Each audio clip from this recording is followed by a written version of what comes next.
I've just disembarked a European cruise that isn't probably at the top of your wish list, but I really liked it more than I thought I would. I was actually booked on a 3-night cruise to the Bahamas this month, but in the months leading up to the cruise, I began to rethink my strategy because I would have sailed to the Bahamas a lot already this summer on the brand new Utopia of the Seas. Utopia only offers short 3 and 4 night cruises, and I went on a media preview sailing, plus the first 2 revenue sailings, and I love Coco Key, but I really felt like I needed something different. That led me to think about what I could book instead, and my mind wandered the many possibilities, and Europe ultimately jumped out as something completely different. I've only ever done one European cruise prior to this, which was last year, and that went to Norway to visit the fjords. It was an incredible experience, and I loved my first foray across the Atlantic, and more specifically, to a gorgeous destination. My kids start school in early August, so there was no way to include them on the sailing because I wanted a cruise in the month of August. So therefore, I decided to take a solo cruise to Europe and had a few criteria. It needed to be somewhere I could fly direct from Orlando because I hate flying, and I did not want to go somewhere hotter than Florida. The best option on the list was a 7-night France and Spain cruise on Royal Caribbean's Anthem of the Seas. The ports of call included La Rochelle in Le Havre, France, and Bilbao and La Coruna, Spain. I'm willing to bet if I asked cruisers to rank their favorite European cruise itineraries, this itinerary would not be anywhere near the top of the list.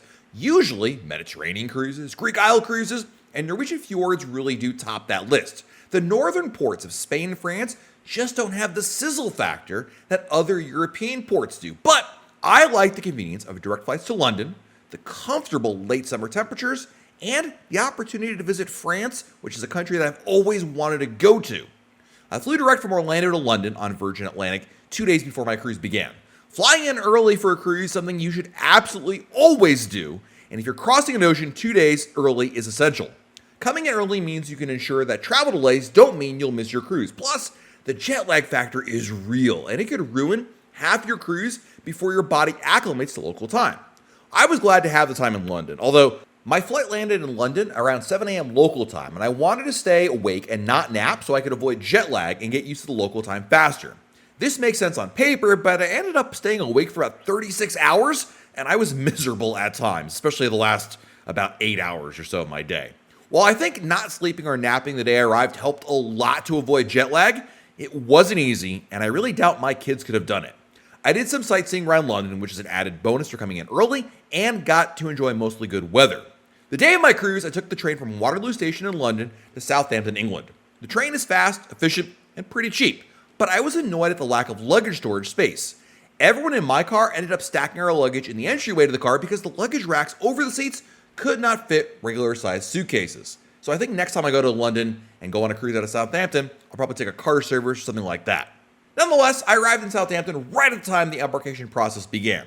Things went very smoothly, and even though they had no special lines for suite guests or Pinnacle Club members, I went from curb to ship in about 15 minutes. I was impressed, quite frankly, how efficiently they checked everybody in, and while the cruise terminal lacks the modern touches that the ones in Miami or Galveston have, it didn't matter as much given how quickly everything flowed. In fact, it was way better than the embarkation process in Cape Liberty Bayonne, New Jersey, Boston, or definitely Los Angeles, which is still the worst embarkation process of any Royal Caribbean cruise ship. I don't know why. Anthem of the Seas is about 10 years old, and it's a Quantum-class ship. These aren't the biggest in the world, but they're not small either. Anthem is big on shows and dining, with lots of spaces for outdoor fun too. For this cruise, I had booked an ocean view balcony cabin on Deck 7. I found I liked being on a deck closer to the Royal Promenade, or Royal Esplanade in the case of Anthem, for the fact that I tend to spend more time there than the pool deck. My balcony cabin was a Category 4D balcony cabin that measures 298 square feet and has 81 square feet of balcony space. For someone cruising alone, this is more than enough living space and storage space. It's certainly spacious enough for 2 people, and it's a great example of a typical Royal Caribbean balcony cabin. Fair amount of space, lots of storage space, and lots of plugs near the vanity. I wish there were USB or power outlets near the bed, but there was only one outlet that was near the bed. Now, luckily, I was here with myself, so I could use that, but if my wife had been there, we would have fought for that for sure. There wasn't a ton of scenery to see from my balcony, but it was nice on sail-in or sail-aways, and I really appreciated that I could step out there and feel how hot or cold it was anytime I wanted. A balcony cabin for someone by themselves is probably overkill, as I could have easily stayed in an inside room, but I don't recall the price difference being that much more. I ended up paying $2,822.55 for the entire cruise. That includes the single supplement fee because I was sailing alone. The price would have been about the same if I had a second person in the cabin, and I think it's a pretty good price for a balcony cabin on a 7-night cruise these days. I was drawn to this cruise because of the itinerary, as I'd never been to any of these ports or countries, and I wanted to focus mostly on the time on land. Our first port of call was La Rochelle, France, which is advertised as a stop in Bordeaux, but that's a bit of a stretch. Bordeaux is the heart of French wine country, but it's about 2 hours by bus from La Rochelle. Nonetheless, I wanted to see Bordeaux, so I booked an on-your-own bus tour through Royal Caribbean to get there. Basically, this is a shore excursion where Royal Caribbean puts you on a coach bus and drops you off in Bordeaux, and then you're on your own until they assign pickup time. Given the extreme distance involved, I did not want a chance coming back on my own and being late to the ship. It's the responsibility of any guest to come back on time to the ship, or the ship will leave you behind. However, with the Royal Caribbean shore excursion, they do guarantee they'll get you back on the ship even if the tour is late. Bordeaux is seemingly synonymous with wine, but I found the city so much more to offer beyond le vin. We were dropped off at the Allée de Tourny, right in the middle of Bordeaux. We were told we'd have a little more than 3 hours to explore on our own and to meet back at a designated time. I split my time sampling French cuisine and seeing the sights around town. The boulangerie I visited had incredible food, and I later stopped at a wine bar to sample a few local wines. I also did some walking around to see the Old Town area of Bordeaux, which is the UNESCO World Heritage Site. The weather was beautiful, the food was fantastic, and I really enjoyed the wine more than I thought I would. The next port of call was in Spain. We were headed to Bilbao, which is in the Basque region. The people here actually speak Basque and Spanish, and this city was totally unlike what I expected. Unlike Bordeaux, Bilbao was just a 20-minute taxi ride into the city.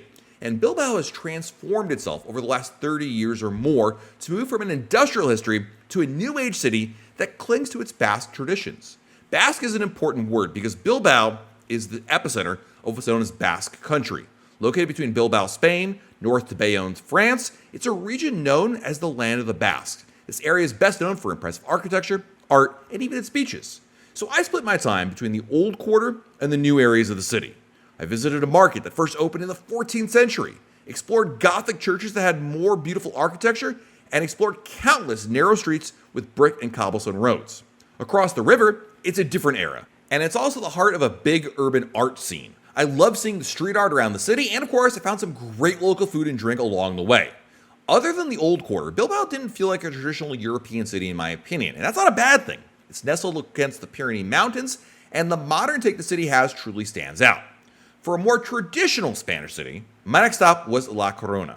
Unlike the other ports of call, I wanted to do a traditional tour here because I really didn't know what to do in this city. A Royal Caribbean blog reader recommended that I take a free city walking tour through an app called Guru Walk, which is where you book a tour for free and then decide how much to tip the guide after the tour. I wasn't sure what to expect. My guide, Cesar, lived in a suburb of La Corona. Cesar carefully explained the details of each site we would visit, pointing out the historical significance, architectural intricacies, and other facts about the area. I was blown away by how much he knew.